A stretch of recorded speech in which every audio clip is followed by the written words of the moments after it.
BBC News, I'm Regid Ahmed. Our top stories. Family of a US student who died after he was jailed in North Korea criticised President Trump for praising Kim Jong-un. Canada clears the way for the US to start extradition proceedings against Huawei's chief financial officer. Beijing is furious.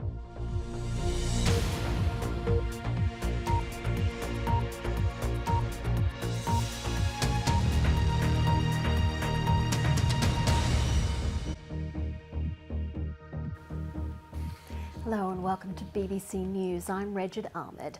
It's been a busy weekend in US politics. At a gathering of conservatives in Washington, President Trump furiously condemned the investigation by Special Counsel Robert Mueller into Russian meddling. Meanwhile, in Brooklyn, Senator Bernie Sanders officially launched his 2020 campaign to be the Democratic candidate for president, adding his name to a crowded field that now numbers at least 10 candidates. Kim Gittleson has the latest. You're watching BBC News. You join us as the US Senate is preparing to vote on the appointment of Brett Kavanaugh, President Trump's deeply controversial nominee for a seat on the Supreme Court. Let's take you live to the scene now in Washington as Democrat Chuck Schumer speaks. Let's listen in. The distortion of our founding principle.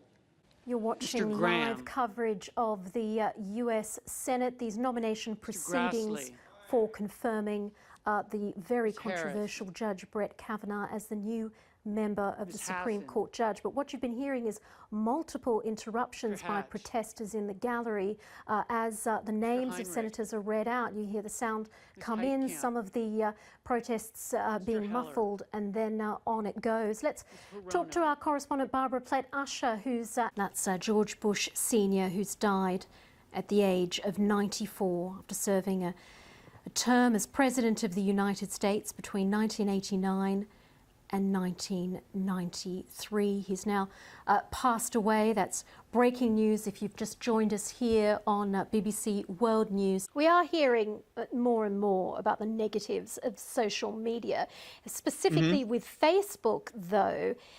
Given what's come out of this study, can Facebook change? Is it possible for those negative elements to be negated somehow? I'm absolutely convinced that Facebook could change. Now in Thousand Oaks, we're seeing the fires burning there. It is threatening the town, and a large part of the town has been evacuated. Brenda Lee Rogers lives in Thousand Oaks, California. She is one of those people that was evacuated last night to Camarillo. That's just a town over, and she joins me now on the line. Brenda Lee, thank you so much for your time. I know this must be a very difficult moment for you. Can you first tell me what you were doing when you found out that you had to evacuate? Last night, we were at the vigil because we have a friend that was killed. The IPCC report recommended some far-reaching changes, especially in the way that we use our energy. It was quite profound at the time. Isn't this the report hitting up against reality? There are a couple of countries here, like Saudi Arabia and Kuwait, their entire economic model, practically, arguably, is fossil fuels. Yeah, but there are countries that have historically... Well, with me is Raj and Pablo from the BBC Asian Network, who know all about these things. So, first of all, you also know Priyanka Chopra. We know really well. Ever since that she started, and we've interviewed her so many times, we've become friends, and we've even stayed at her house. And Pablo is madly in love with her.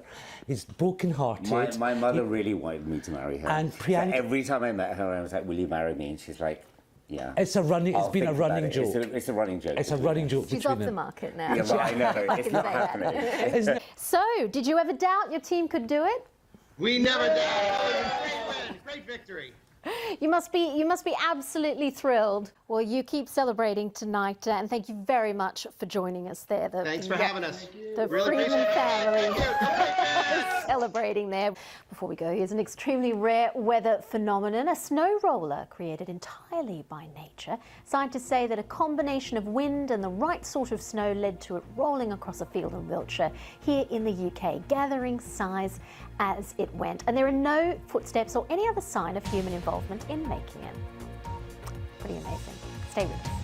And then Olivia Colman was the other surprise of the night, beating Ben Close to the Best Actress prize.